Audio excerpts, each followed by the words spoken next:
Now, some of you may recognize this recipe from over 1 year ago. This is honey chicken. This is the recipe I first started out when I did meal prep on the main channel. It's not the exact same recipe. I have swapped it up to make it even better. For the prep, we're going to need 6 cloves of garlic. 2 of these are going to be used for the couscous and 4 are going to be used for the chicken marinade. Just run these along a microplane to create a paste. Next is 2 spring onions or scallions. We're going to thinly slice these the whole way across. Half is going to be used for the couscous and half is going to be used for our stir-fried veggies. We've also left a little bit of the green stem behind as well because we can use this as a garnish at the end. For the stir-fried veggies, we need 3 baby bok choys. These can be roughly chopped the whole way across. Just make sure you remove that stem and give this a wash as well because it can hide quite a bit of dirt.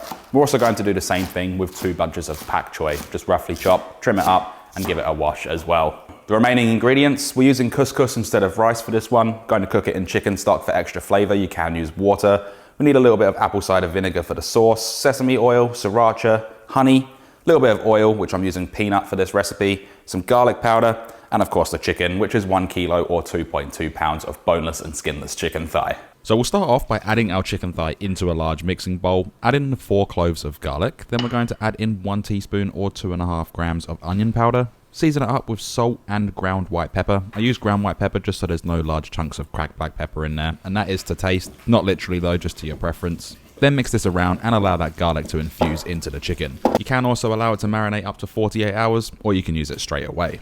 Like I said in the intro, I'm using couscous. You can use rice if you wanted to, but if we're going to cook the couscous, I'm adding in 1.5 cups or 320 milliliters of low sodium chicken stock, 2 cloves of garlic that we minced before, then just give this a mix around just to allow that garlic to infuse and bring this up to a boil. Once it is at a boil, we're then going to add in 1.5 cups or 280 grams of couscous. And if you've never cooked couscous before, it is super simple. All we're going to do is add that in, mix it around, allow the stock to absorb in, turn it off the heat, then we're going to cover this and let it sit for 10 minutes off the heat. That's all we need to do, and we can put this in the background whilst we do everything else. Next, what we're going to do is place a wok over a high heat, add in 1 tablespoon or 20 milliliters of peanut oil and allow it to start smoking. Then we're going to add in the baby bok choy and that pak choy that we've roughly chopped and washed. Season to taste with salt and ground white pepper, using ground white pepper for the exact same reason as last time. And if you wanted to go that extra mile, you can add a touch of MSG. We're going to stir fry this for about 4 to 5 minutes until the leaves have started to wilt, the stems have started to get a little bit of browning and charring on them. It creates a beautiful smoky flavor and it is absolutely delicious. And you can jazz this up a little bit by adding in some sesame oil and sesame seeds if you wanted to. And after it's wilted down, we can then add in half of that spring onion or scallion. Continue stir frying for 1 minute, just mixing it around, practice the flick of the wrist, make sure nothing's stuck. Then we can remove this from the stovetop and set it aside for the time being. And this right here is the macros for the stir fried veggies. As you can see, it's low in calories, low in fat, a little bit of protein, and all of that. Now for our honey sriracha sauce, we're going to add 70 grams or 2.4 ounces of honey into a mixing bowl. You can soften it up a little bit, leave it at room temperature, it makes it a little bit easier to pour. 50 grams or 1.7 ounces of sriracha sauce or any sort of hot sauce of your choice. 30 milliliters or 1.5 tablespoons of apple cider vinegar for a little bit of sweetness and acidity. 10 milliliters or 2 teaspoons of sesame oil for that nice nutty flavor. And then season to taste with ground white pepper, and mix this up with a whisk just until everything's combined, and we can pop this aside for the time being. Now I've got to be honest, I made a boo-boo. We've got to dice the chicken, so we're going to slice and dice this into medium-sized pieces. You want this to all be the same size, that way it will cook at the same rate. And imagine this is at the beginning. Dice this before you add all of the ingredients into the bowl. So just do all of this in reverse and pretty much ignore what I'm doing right now. And the only reason I am showing you this is because I want to be honest, not just see whole chicken turn into diced pieces later on in the video.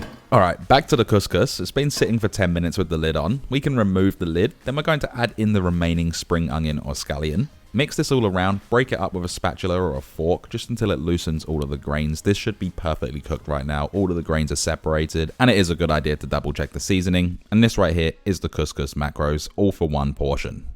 Now last but not least, we're going to place a large pan over a medium-high heat. Add in 1 tablespoon of peanut oil, getting this nice and hot. Then we can add in the chicken. Make sure you scrape all of the marinade in there, which is pretty much the garlic and onion powder. Spread the chicken out a little bit so it's not all sitting on top of one another, and then we're going to cook this for 2 minutes to form a crust on the bottom. Then we can start mixing this around, and we're going to cook this for a total of 8 minutes, only until that chicken has just cooked through. We don't want to overcook this because obviously meal prep is designed to be reheated, then you're just going to be eating rubber bullets.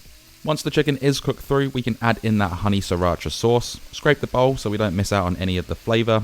Mix this all together just for all of those flavors to become friends. The sauce is going to turn into a glaze, and we're going to cook this for 2 minutes until that sauce has thickened up and started to coat all of the chicken. You'll notice it's really nice and thick right now. That's only been 2 minutes over a medium-high heat. This can then be removed, and this right here is the macros for the honey chicken alone, and that is for one single portion.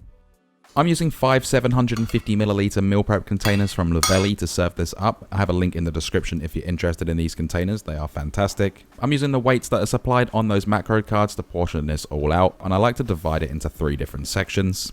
Garnish it up with some sesame seeds, black and white, as well as that remaining spring onion or scallion. And together we have just created the delicious honey chicken meal prep. You can use it for any occasion, and this right here is the macros for the complete dish and for a single portion. Now once you have all of these portioned up, we can place on the lids. These will last up to 3 to 4 days in the fridge. It is best to freeze after 3 days if you know you're not going to eat it, and they'll last 4 months in the freezer. When it comes to reheating or defrosting, just let them defrost in the fridge overnight. Then when you reheat, you can place them in the microwave or in a pan. Just do whatever's easiest for you, and make sure you heat them up till that chicken's hot in the center. As always though, as the saying goes, we can then dig in.